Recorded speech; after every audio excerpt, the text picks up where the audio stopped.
Welcome back, everybody, to the 2018 Chicagoland Grand Scrim. Mark Agnew back again with the play-by-play. My broadcast partner, Renee Roccasalva. For those of you just tuning in, you missed one hell of an opening game. Action in Game 1 played out like this. Akron pulls out the victory with 24-53 points. Phoenix gets second with 23-75. Despite a strong start, Whitby falls to third with 2007 points. And last year's champions, DG Hydras, last place was 1778. Phoenix clearly took Akron's prediction as a challenge, as they were trading top spots with Akron last game. Whitby had the lead early, but Akron and Phoenix just overwhelmed them as the game played on. As for DG, their signature communication, teamwork, and coordination wasn't there, in addition to the talent gap from the other teams, which explains why they couldn't even crack 2,000 points. Jessica MacDonald's on the floor and has an update from Akron's team captain, Psycho. Jess, what you got for us? I just finished talking with Psycho. He had a lot of praise for his teammates, Wolverine and Gengar, but just as much praise for the opposition as well. He said this might be the only time a prelim game caused him to sweat this much. Also, captain of the Phoenix Rejects, Invalid, told me that his team was upset that he didn't pull out on top. He said, and I quote, "We felt that we're better at exploiting the weaknesses of the other teams. Guess we'll need to come out more aggressive in Game 2. Jess, any word from either the Hydras or Nex-Gen about their play? Whitby Nex-Gen went straight to the locker room, so no comment from them. As for the Hydras, I only got a brief word from the head coach to the boss. Before I even asked a question, boss simply said, "We need to do better," and that's all I can tell you. Cameras caught her pulling the team in for an impromptu meeting in the maze. Didn't even let them get back into the airlock. They've been in the maze for about 5 minutes now. Marshals are monitoring the Hydras to clear the arena so preparations for the next game can begin. Mark, Renee, back to you. Thanks, Jess. Renee, if you're the Hydras right now, what are you doing? The Hydras pride themselves in studying every maze they play, but judging from their newer players, it certainly didn't look like it. As a team, the Hydras can't outscore their opposition. They need to branch out, win one-on-ones, test the endurance of the other teams, and limit opportunities for playmakers to score. Monocle reinforcements, both new to the team, both made rookie mistakes. Mark, they needed to get out of Tower 2. Whitby alone was able to sustain their point total off both these players, and you cannot do that. Speaking of Whitby, strong start, but they couldn't hold it. What went wrong? Whitby got a gift when Psycho was separated from Wolverine. Nonetheless, they didn't have an answer for either Wolverine or Mojo once they pounced underneath Tower 2. Moving up the ramps was a good idea. Moving into the tower was not. They need to be smarter going into the next game. More words from the DG Hydras. Jess, what's the scoop? Mojo stopped to speak with me while the rest of his teammates were escorted to the Hydras locker room. Mojo said that the Hydras lost their head and played, and I quote, "the style we know, but not the style best for this team." I asked him what he meant by that, but Mojo declined to comment further and left to join the rest of his teammates. Back to you. Renee, do you know what Mojo meant by that? We've been saying this since practices began a few months ago. This isn't the same team that won the Homegrown Championship last year. Now, I would need to see the tape, but it looked like the Hydras were reverting back to the style as if Obi-Wan, Viral Goat, and Ronan were still part of this team. But they're not, Mark. They are not on this team this year, and it looks like the Hydras are continuing to play their comfortable style without the talent that made it work. Pause for station ID and quick commercial break. You're listening to the 2018 Chicagoland Grand Scrim here on WLQX 88.1 FM Downers Grove and CLQA 88.3 FM Ottawa.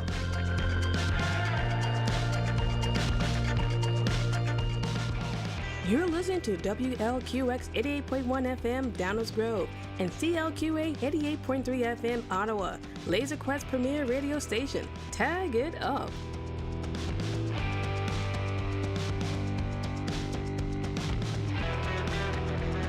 And we're back, ready for Game 2 of the 2018 Chicagoland Grand Scrim. Marshals are raising the airlock door. DG Hydras first to enter the maze, followed by the Rejects, Whitby Nex-Gen, and finally Akron Stuffed-Tigers. 30 seconds left till game time. Quick sideline checkup. Jess, take it away.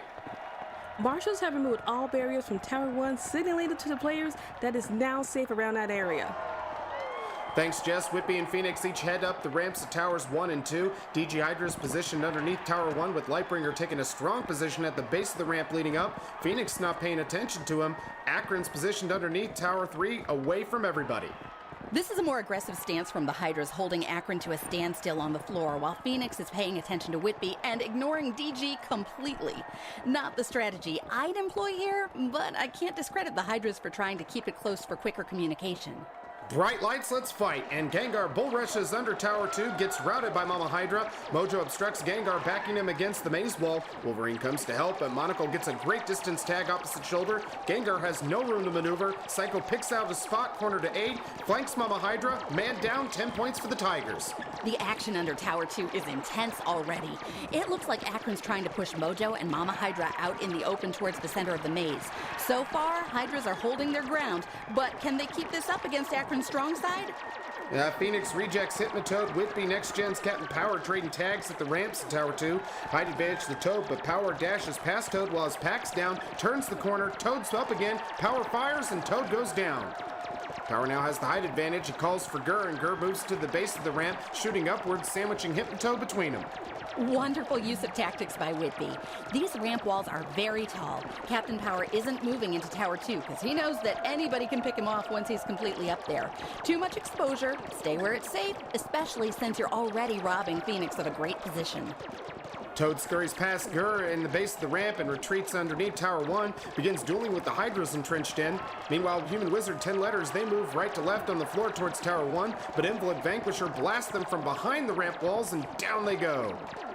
Lightbringer strikes at Phoenix, catching them by surprise, gets 20 points for Whitby. He's backing away from the base of the ramps, hoping to lure Phoenix underneath. Phoenix not falling for it, but here comes Toad. He bobs and weaves the reinforcements, catching Lightbringer by surprise. Didn't see him at all, and 10 points go to the rejects. Somebody needed to pick up Toad the moment he arrived. Lightbringer gets some valuable points for the Hydras from Phoenix on the ramp, but then Phoenix gets those points right back with a communication breakdown. That's embarrassing for DG. Mojo retreats up opposite ramp at Tower 2, firing down at Akron. Wolverine's tagged, so is Gengar, but Psycho fires through an opening and stops Mojo cold.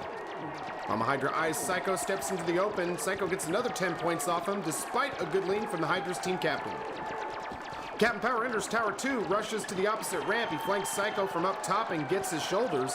Human Wizard darts up opposite ramp. Power fires at a mirror and gets another 10 points for Whitby. Wizard's opting not to hide, instead standing in front of a mirror. I mean, Renee, is that even legal? It is, Mark. Wizard's a legal distance from the wall, but his body is obstructing the use of the mirror. Nothing in the rules against that. 10 letters, bottom Tower 2, pinned down by Invalid and Vanquisher top Tower 1. Vanquisher descending from the ramp now. He finds Hypnotoad tagging Monocle, but reinforcements flanks Vanquisher, 10 points for DG.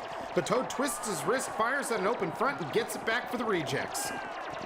Vanquisher slips past reinforcements and takes his corner spot. Reinforcements, once a call by the Marshal, not going to get it. Nothing improper about that play from Phoenix. All I saw was a rookie mistake by reinforcements.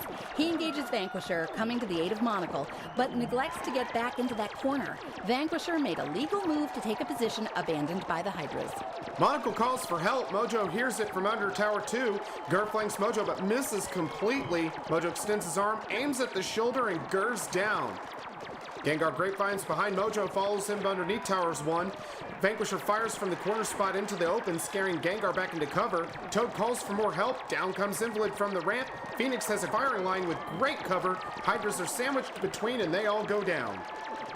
Mojo's yelling at Monocle reinforcements to get out of there, and they do so quick. Lightbringer's still in the thick of it, though. Invalid's tailing reinforcements near the ramp at Tower 1.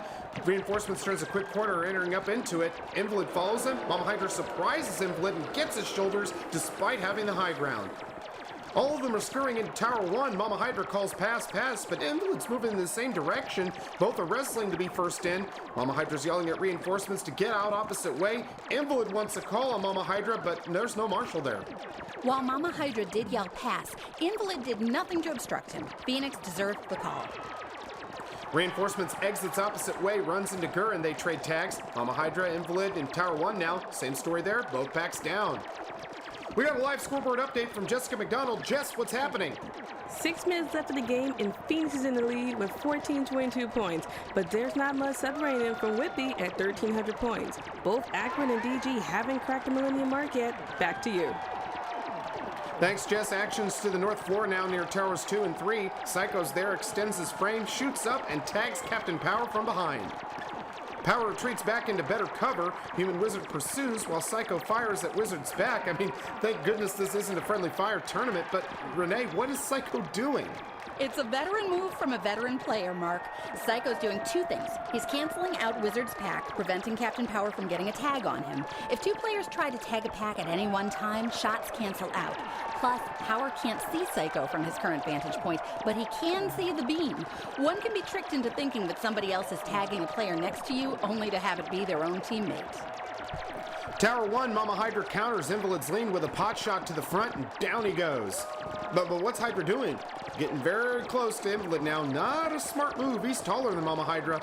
Well, wait a minute. Mama Hydra's firing through the floor grates, trying to tag Phoenix underneath. Toad's down. Vanquisher avoids his shot, but Gengar storms below Tower 1 and tags the distracted reject, breaking Phoenix's hold on the area. Action to Tower 3. Loser's the only one up there and picks off Gurr from the opposite end of the maze. I mean, what a shot! Onyx is flat-footing up the ramps to Tower 3. Onyx can't see Loser, but Loser hears him, positions himself. Loser fires at a mirror, but misses. Onyx lays flat against the wall, extends his laser round the corner, fires blindly, and gets him. Phoenix is losing control of one side of the maze. They can't afford to lose this high ground. Onyx might look to push Psycho further into Captain Power and Gurr, or he might lure him instead into Tower 3. Now that last minute might not be a good idea. Psycho usually scores a lot of points in such settings. Thank God Wolverine's nowhere near there. Imagine him and Wolverine together. I can't argue with that. For once. All right. Action to Tower 1. Gengar chases out Lightbringer but doesn't get the tag. He neglects Hypnotoad behind him and 10 points go to Phoenix. Another shoulder tag by Mama Hydra from up top and Toad goes down. Mama Hydra extends his arm but Invalid quick bend to the knee gets the tag on his front. Out by the airlock, Lightbringer with tons of open space. He finds Mojo, but Wolverine finds both of them, and both Hydras go down. Wolverine. He's a 10-year veteran, loves the ramps, and is an extremely accurate laser chaser. One thing that constantly gets overlooked is how quick he twists his body. Wolverine avoids Lightbringer's flank and gets 20 points for the Tigers. Made it look so easy, too. That's why he's one of Quest's best. No fire coming out of Tower 3. Onyx and Loser just trading tags at this point. Neither of them able to support their team. Wait a minute, we have Monocle Reinforcements entering up the opposite ramp. Psycho sniffed them out. Reinforcements fires, misses. Psycho can't get a shot past the towering ramp walls. Monocle peeks out, gets a tag for the Hydras, but Psycho's already bridged the gap between them, and the pack ready to perk up any second. Monocle and Reinforcements aren't moving into the tower to negate Psycho's height advantage. They're lined up behind one another, making themselves into a bigger target. The boss is shaking her head from the coach's booth. This is trouble. Psycho's pack's perked up, quick fire, and everybody goes down. Though Monocle managed to get Psycho's shoulder, Renee, you'll take that matchup every time. Absolutely. Monocle Reinforcements slowly shift up to the ramp and into the tower, neither moving with a sense of urgency. All packs perk up. Psycho fires if to say that'll learn him, and 20 points go to Akron. Meanwhile, head coach Swizzlestick's calling out to Gengar to help Wizard. Wolverine's going around looking to flank Hypnotoad and Vanquisher. Invalid spots Wolverine from above but can't shake Mama Hydra in front of him to get a shot off. He fires upward at Invalid but tags Mama Hydra instead. Wolverine glides under Tower 1 now. Down goes Vanquisher. Toad turns around but not in time. Pack down. Invalid fires through the floor grates below and ends Wolverine's streak. Needles through Mama Hydra to the far end of the tower. Gengar and Wizard don't see him in time. Invalid fires and Akron's strong side is down. You want to know why I love this game so much? That's why. Akron had Phoenix surrounded. Wolverine gets 30 points, but Invalid gets those points right back, plus traps Wolverine underneath Tower 1. Now Gengar and Wizard have to strike now to save their teammates. Back to Tower 3, who else but Psycho pushing back the Hydra front, just gobbling up points. Here comes Clueless. Where did he come from? Inching up the ramp and gets a great distance tag on Psycho's back. Clueless grapevines upward, bridging the gap between them, trying to find Monocle Reinforcements, but Psycho's pack's back up again. The big man leans, hides his laser behind the leg, peeks the laser out, and Clueless goes down. Clueless moves further into the cramped tower opposite end and takes the crow's nest for himself. Psycho's trying to find somebody to tag, but everybody's scurried off. Monocle and Reinforcements descending opposite ramp. They both bump into Loser. Monocle and Loser both up and both down. Reinforcements jolts ahead, but right into Onyx's fire, and 10 points go to Whitby. Hydra's forced to ascend back into the tower again.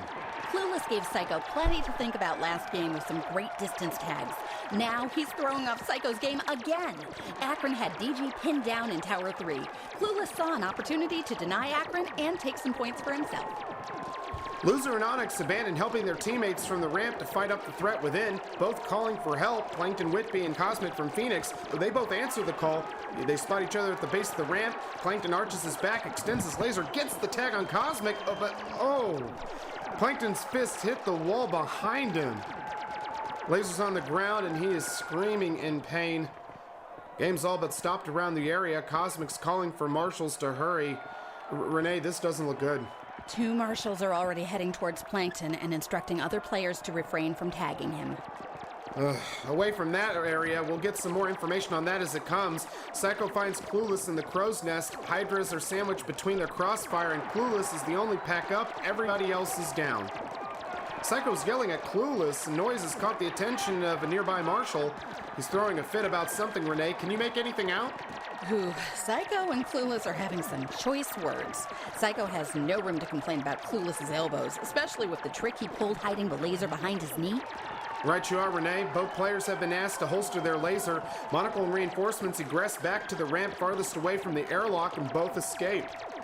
Marshall's calling for a 15-second penalty for each player for unsportsmanlike conduct. They gotta stay where they are until time's up. Loser and Onyx both try for the crow's nest, duel one another. Loser gets tagged, and Onyx takes an additional 10 points, tagging Psycho while he's at it. Psycho's really biting his tongue. Unlike injured players, penalized players are not afforded immunity. Any passing player can tag either Clueless or Psycho during this time. Now, since this is only 15 seconds, the best that any player can reasonably get is an extra 2 to 3 tags. Still, a game can be decided by as little as that much. Jessica's got a sideline update for us. Jess, anything on Plankton? Plankton was helped to his feet by marshals, each pulling him up by his forearms. He's moving his thumbs, but the rest of his fingers on his right hand don't look good. He's being tended to by medical staff now. No bleeding, but he's still in pain. 1 minute left in the game. Phoenix in the lead by 2653 points. Akron 2,597. Whitby 2219. DG Hydras 1877. Back to you. Jess, thanks again. Barring some impressive streak from Whitby, Renee, it's a 2-pony race at this point. Cosmic's up in Tower 3 with Loser, Psycho, Onyx, and Clueless. Onyx still holding that crow's nest. Loser and Cosmic trying to dig him out of it. Psycho sneaks from behind Phoenix, but gets denied once again by, who else? Clueless. 10 points for Whitby. Nice shot opposite shoulder. Psycho's got a repeat of what happened in Game 1 with tons of players in a cramped tower. He often excels in this environment and looked eager to capitalize, but Clueless found a way to throw him off his game again. Gengar can't break Phoenix's hold below Tower 1. Invalid gets a jump on 10 letters, and down he goes. Invalid with a picture-perfect lean avoids Wizard's shot from below, but Monocle gets a great distance tag on Invalid on an exposed front. Reinforcements bumps into Monocle. Monocle with a few choice words, and Whitby gets 20 points from the distracted Hydras. Gurr, an easy shot despite being 30 feet out. We're seeing some encouraging things from Whitby this game, but you gotta wonder what the next 2 games hold for them. Assuming the Plankton plays, it's obvious he'll be doing so hurt. Plus, Phoenix and Akron are extending the points gap. Really bad position for Whitby to be in. Packs fade to black, the fans cheer, and teams are heading back to the airlock. Game 2's now in the books. Whitby's double timing it, eager to hear word on the status of their teammate Plankton. We'll keep you up to date on that and more, so stay tuned here on WLQX 88.1 FM Downers Grove and CLQA 88.3 FM Ottawa. You are listening to the 2018 Chicagoland Grand Scrim.